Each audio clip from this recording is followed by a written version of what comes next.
Hello আমার প্রিয় ছাত্রছাত্রী বন্ধুরা, আমি তোমাদের অমিতাভ স্যার। সবাইকে আমার YouTube channel practical and theory ক্লাসরুমে স্বাগত জানাচ্ছি।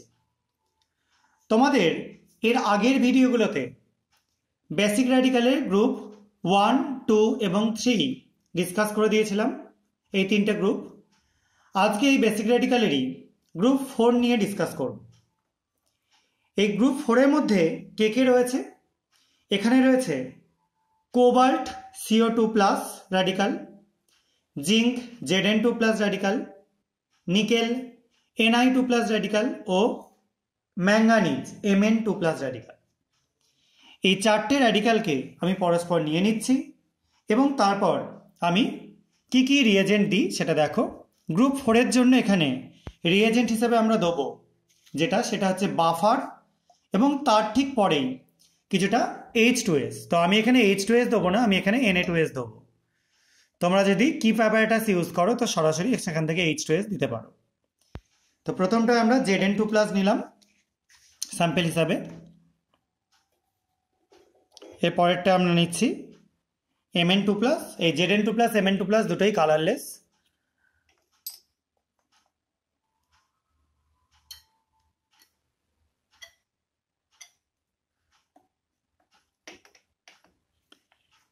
থার্ডের যেটা সেটাই নিচ্ছি Ni2 প্লাস। Ni2 প্লাসের যে সল্ট সেটার কালার হচ্ছে সি গ্রিন, আর এটা একটা ডাইলিউট সলিউশন। এর একটা হালকা গ্রিনিশ ভাব আছে, লাইট গ্রিন, দেখতেই পাচ্ছ একদম হালকা। আর একটাই নেবো আমরা CO2 প্লাস। এখানে কোবাল্ট নাইট্রেট নিচ্ছি আমি।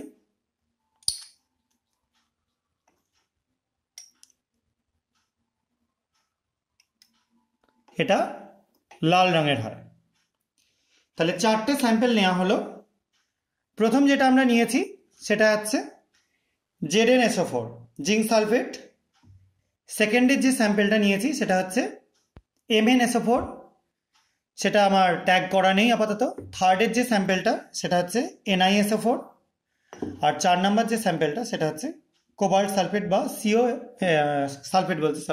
কোবাল্ট নাইট্রেট বা CONO3 2। এবার রিয়েজেন্ট যোগ করছি। ফার্স্টে আমরা বাফার যোগ করব। প্রথমটাই যোগ করছি, দেখো দেখতেই পাচ্ছ হোয়াইট প্রেসিপিটেট তৈরি হচ্ছে। সেকেন্ডেরটাই যোগ করছি, দেখো এটার একটু ইওলিস একটা প্রেসিপিটেট তৈরি হচ্ছে। থার্ডেরটাই যোগ করছি নিকেলেরটায়, এটা দেখো সুন্দর একটা প্রুসিয়ান ব্লু কালারেশন তৈরি হচ্ছে। আর লাস্টেরটাই যোগ করছি, দেখো এটা কিন্তু অদ্ভুত রকম একটা কালার তৈরি হচ্ছে। এটাও প্রুসিয়ান ব্লুয়েরই কিন্তু একটু ডিপ ভার্সন। এটা প্রথমে আমরা কি যোগ করলাম? বাফার সলিউশনটা, বেসিক বাফার সলিউশন। এবার এর মধ্যে আমরা তৈরি করে রাখা Na2S সলিউশন যোগ করব। প্রথমটা Zns স্যাম্পেলে যোগ করলাম, দেখো ডেন্স হোয়াইট হয়ে গেল। এটা Zns তৈরি হওয়ার জন্য জিঙ্কের স্যাম্পেল যোগ করলাম, জিঙ্কের মধ্যে Na2S যোগ করলাম, Zns তৈরি হলো। এটা Mn এর জন্য যোগ করলাম, দেখো লাইট ব্রাউনিশ কালারেশন তৈরি হলো। এটা নিকেলের স্যাম্পেল, তার মধ্যে যোগ করছি, দেখো ব্ল্যাক হয়ে গেল, কালো হয়ে গেল। আর এটা কোবাল্টের স্যাম্পেল ছিল, এর মধ্যে যোগ করছি, দেখো এটাও কালো হয়ে যাবে। ঠিক আছে, তাহলে এই চারটেই কালো হয়ে গেল, দুটো কালো হয়ে গেল। আর বাকি যেগুলো ছিল তার মধ্যে Znটা হোয়াইট হলো, আর সেকেন্ডের যেটা ছিল সেটা একটু ব্রাউনিশ হলো, ব্রাউনিশ হোয়াইটও বলতে পারো, ব্রাউনিশ হোয়াইট হলো। তো এই যে চারটে কালারেশন তৈরি হলো, এটা থেকে তোমরা মোটামুটি একটা আন্দাজ করতে পারবে যে এখানে হয় জিঙ্ক থাকলে তো দেখতেই পাচ্ছ কালার কি হয়, Mnও বুঝতে পারছো। আর কোবাল্ট বা নিকেল আছে, সেটার জন্য হাইড্রক্সাইড দিলে এমনিতেই তোমরা বুঝতে পেরে যাবে কি থাকতে পারে। তাই গ্রুপ 4-এর এক্সপেরিমেন্ট করে খুব সহজেই তোমাদের আইডেন্টিফাই করতে পারা যাবে বা তোমরা করতে পারবে যে কি কি থাকতে পারে।